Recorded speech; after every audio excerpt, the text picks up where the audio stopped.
Ladies and gentlemen, what is going on? This is Joe Figueroa with another video in our series, Anatomy of a Dance, where I break down social dancing count for count, pointing out everything the dancers do. In this week's video, I'm going to be focusing on that first dance, the lead that sees that follow on the floor and thinks, yeah, they're next. You may have never spoken to each other, but you're about to have an entire conversation on the floor. No words, just music and the symbiosis that it can create. I'm doing a top 10 list, people. The top 10 things any lead should do during that first dance, or any dance really. So take this chance to subscribe and ring the bell because we're starting right now.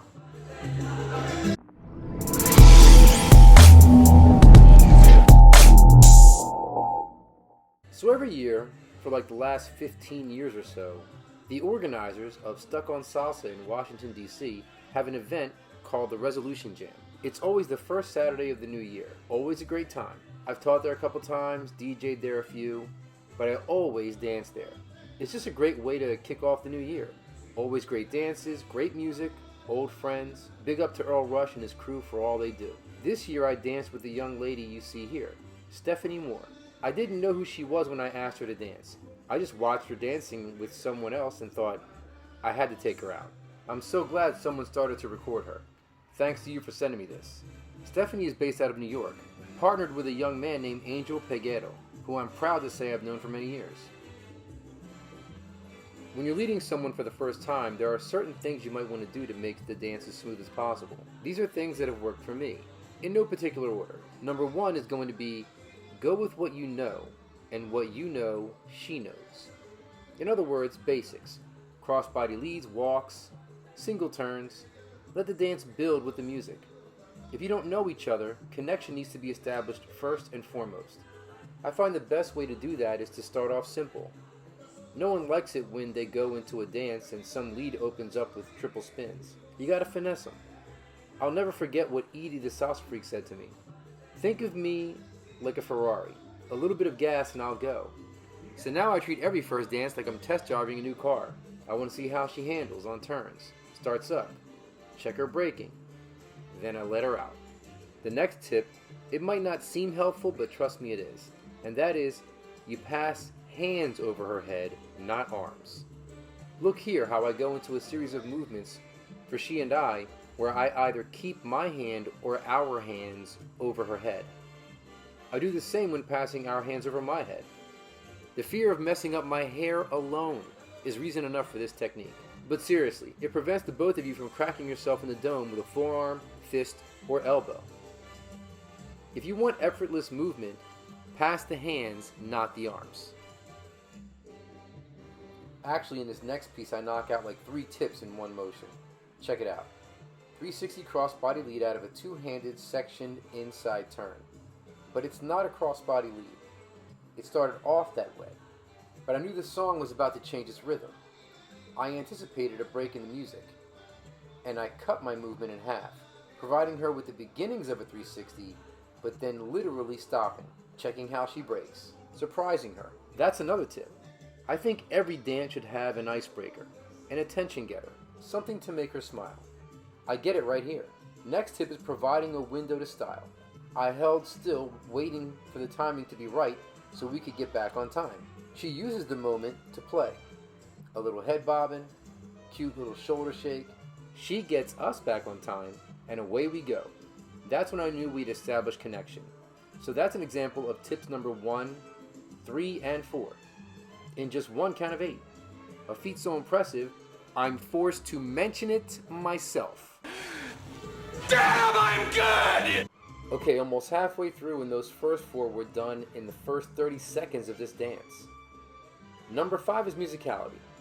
Now I am a DJ, so it might seem like I have an unfair advantage. That is a good point, but there are plenty of times dancers don't know the song but still are able to show musicality. Anyone can listen to the music and anticipate when accents or changes are coming. For example,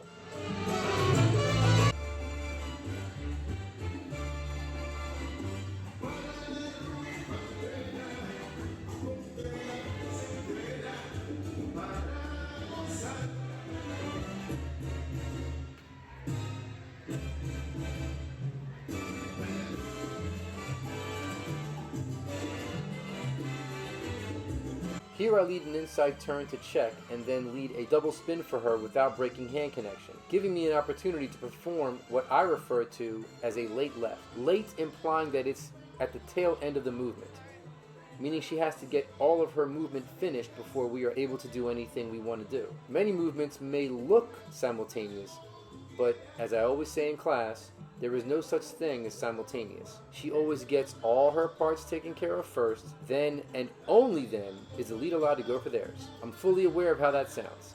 That's why I said it that way. I gotta write that down for another video on life lessons. Anyway, we go from that into a fishtail basic kind of thing. I bring her into another window to style, and she goes into an and one styling. But since we're dancing on two, I guess it would be called an and six? Not really sure about that. But she matches that accent in the music, and that is clearly going to repeat, so at the end of the coming progressive turn, I give another window to style. We break hand connection and play. Musicality, people. The music is building, so now is when I start to let her out. Seeing what she can do. Triple crescent spin, hands over the head, followed by an inside turn to lasso.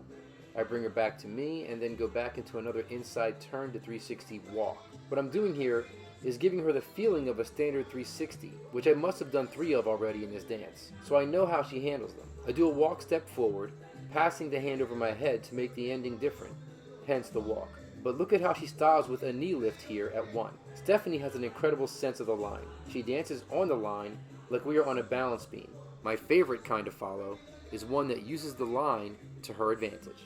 Okay, number 6 has a weird name. I have a few animal references in my teaching repertoire. This one I refer to as the monkey mentality. Let me explain. The monkey doesn't let go of one branch till he gets a grip on the next branch, because otherwise the monkey's going to drop. Same thing here in partner dance. Always try to keep at least one point of contact. Don't let one hand go without getting the other.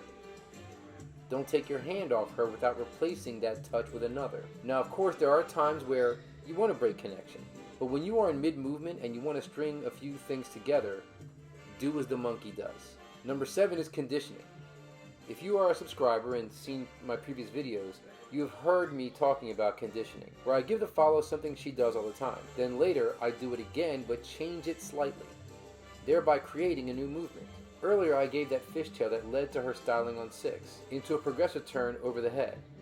Here I do it again, but this time I keep both hands so her right wraps at her waistline, preventing her from finishing her progressive and giving me a chance to perform what I refer to as a late pull.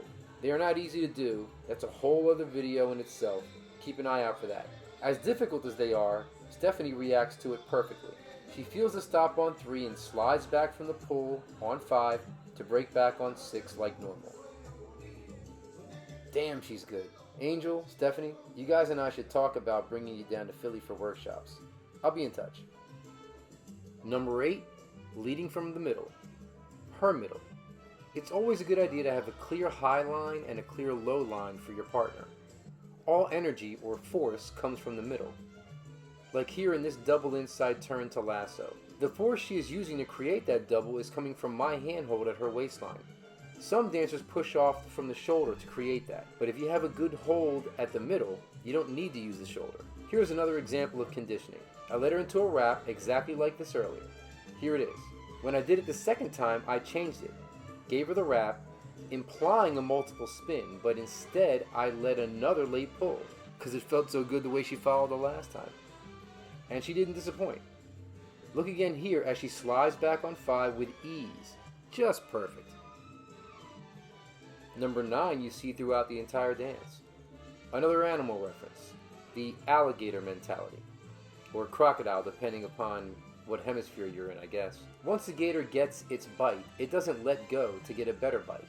Once it opens its mouth, that prey is gone. So in dancing, have a decent handhold and keep the hold you have. You don't want to break handhold mid-movement to get a better hold. The moment you do, you are likely going to lose your partner. At the very least, you are leaving her in question.